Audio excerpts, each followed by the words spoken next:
Hi guys! Welcome back to my channel. So, ang saya pala pag walang taping ang cast ng Hotel 88 sa kanilang hotel na tinutuluyan. Yes!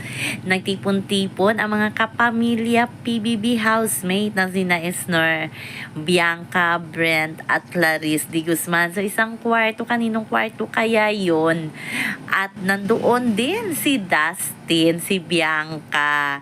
Yes, mga kapamilya ang kasama ni Dustin na nag-relapse ng kanilang mga ganap sa PBB Collab 1. Yes, ang saya lang nila lalo na yung tawang-tawa si Isner sa kanyang pag-iyak nang ma-evict itong si Clarice de Guzman at si Shubi Entrata.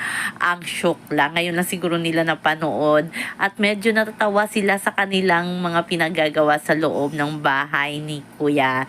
So, tingnan natin, masayang masaya tayo na si Ate Clarice at si Dasin ay magkasama na yung fans lang nag-aaway dahil sa naging issue sa loob ng bahay. Pero sa outside world ay close din silang dalawa kasama ang iba pang mga housemate. So kung nahalata nyo yung kasama ni Dasin ay mga kapamilya.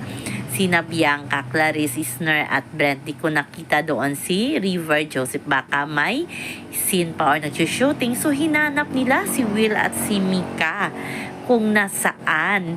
So sabi ng iba, may sariling mundo ang dalawa at alams na yon. Pero di natin alam na baka may shooting sila or may scene na ginagawa kaya wala doon sila. Marami namang mga housemate doon ang wala, pero ito pala sila ang nagbabanding pag walang shooting at nanonood ng kanilang mga ganap dati sa PBB Kulawan. O diba? Ano kayang reaksyon ni Dustin at ni Bianca pag napanood nila yung kanilang ganap sa PBB Kulawan, yung sweet-sweetan nila, yung yakapan nila, yung pagpabakhag ni Bianca kay Dustin sa likod, diba? Nakakakilig yun pag pinanood nilang dalawa. So, abangan natin, baka makita natin yan. I-share si Brent pala ang na-share ng kanilang mga katuwaan or banding habang wala muna silang rest day nila sa Hotel 88 na shooting. So guys, abangan natin ang Hotel 88. Ako naku-curious din sa mga roles nila. Sino nga ba ang totoong killer? Ganon, ganito, ganyan. Parang ang ganda ng pagkakagawa ng story ng Hotel 88. So, kaabang-abang yan, guys.